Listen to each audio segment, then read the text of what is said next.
Hello everybody and welcome to today's protection course in electrical power systems. The topic today is earth fault protection and especially the earth fault's dynamics and stationary characteristics. So let's start with the solidly grounded neutral system, which is the easiest one concerning earth faults.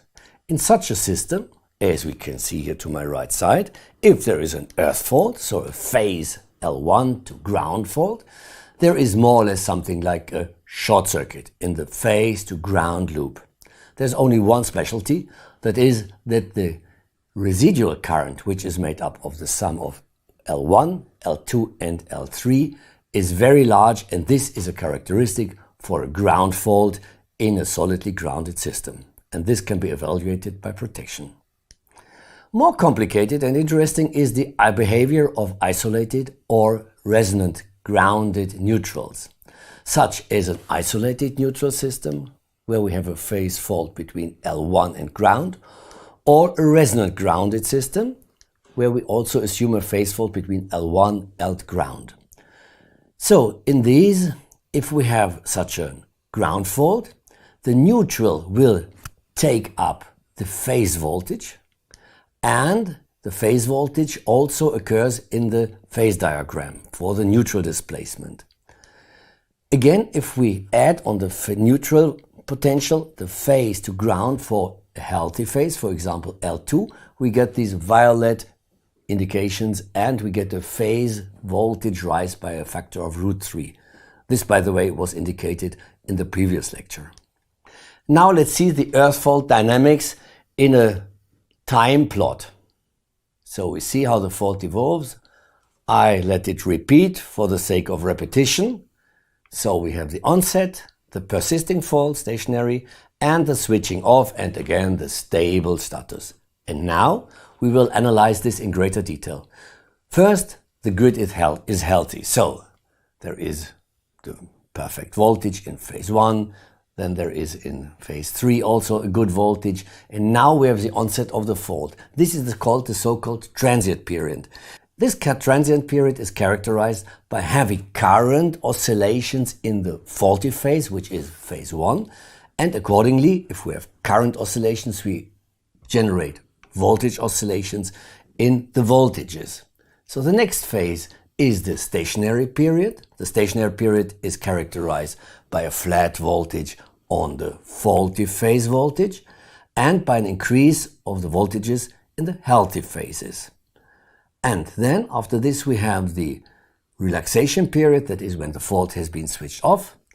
This is interesting, the voltage does not disappear immediately, but there is a transition, which will be explained in a few minutes. And after that, the system is healthy again.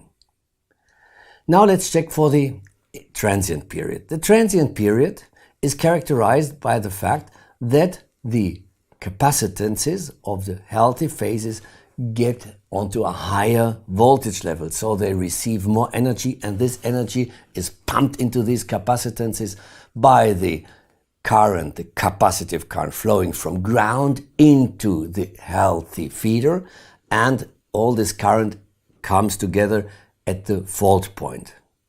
So if there is a heavy onset, which is at the maximum voltage of the faulty phase, then we have a heavy oscillation, and if a fault occurs at more or less zero crossing, this oscillation is there nevertheless, but it is much smaller.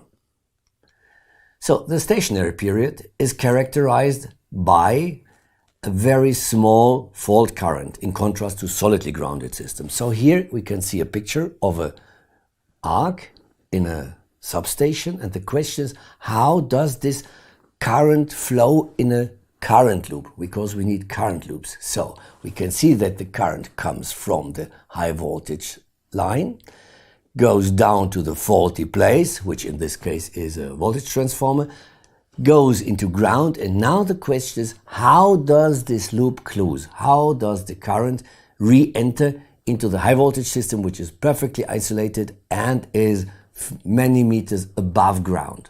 So how is that done? The solution is again in the picture we have already seen. The solution is capacitive currents. These capacitive currents flow from ground up into the high voltage line, into the healthy phases, and these currents add up. So we have capacitive current of feeder 1, the capacitive current of the feeder 2, which in this case is the faulty feeder. These currents add up and they make up for the fault current. If we have an arc suppression coil, sometimes called Petersen coil, we have more currents flowing. So additionally to the red currents we had already, the capacitive currents, we have inductive current, and these two currents superimpose. So let's see this in standstill picture. So we can see the capacitive currents in red, they circle, go to the fault point, and then we have the inductive current which is added, and here we have the capacitive current of the two feeders as before, but now we have additionally an additional current which is inductive current, which somehow is opposed due to the phase position between capacitive and inductive currents in relation to a driving voltage. So these currents add up, and if this is done clever through tuning of this arc suppression coil, the resulting current is more or less zero, which has the beneficiary effect that an arc which is burning in air may extinguish. So this is the reason why this arc extinction coil is called extinction coil. The last section of an earth fault is the relaxation period. That is the time after the fault has been switched off or has extinguished by itself. And in this case we can see just by looking at this picture that we have a parallel resonant circuit made up of an inductance and a capacitance. And the trick here, so to say, is that they are not perfectly tuned, but they are more or less tuned to resonance frequency, and this results that we have an overlap of two oscillating processes. So one process in such an overcompensated network is the oscillation of the neutral in red and the phase to neutral ground and the phase to neutral voltage, which is in green. So if these are superimposed, we have a beat. So this is a voltage shape that increases, decreases, increases, decreases, and this is what we have seen.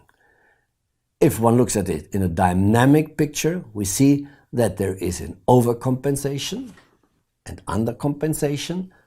There is a varying voltage amplitude. Only when a network is fully compensated, we have a slowly, steadily rising voltage envelope. By the way, the fact that the voltage after tripping or switching off of a fault is not recurring immediately, but after a certain time delay, is the reason why this arc extinction regime is so successful when it comes to free burning arcs.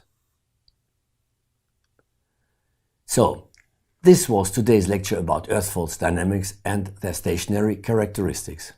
I thank you very much and hope to see you soon for the next lecture. Thank you very much.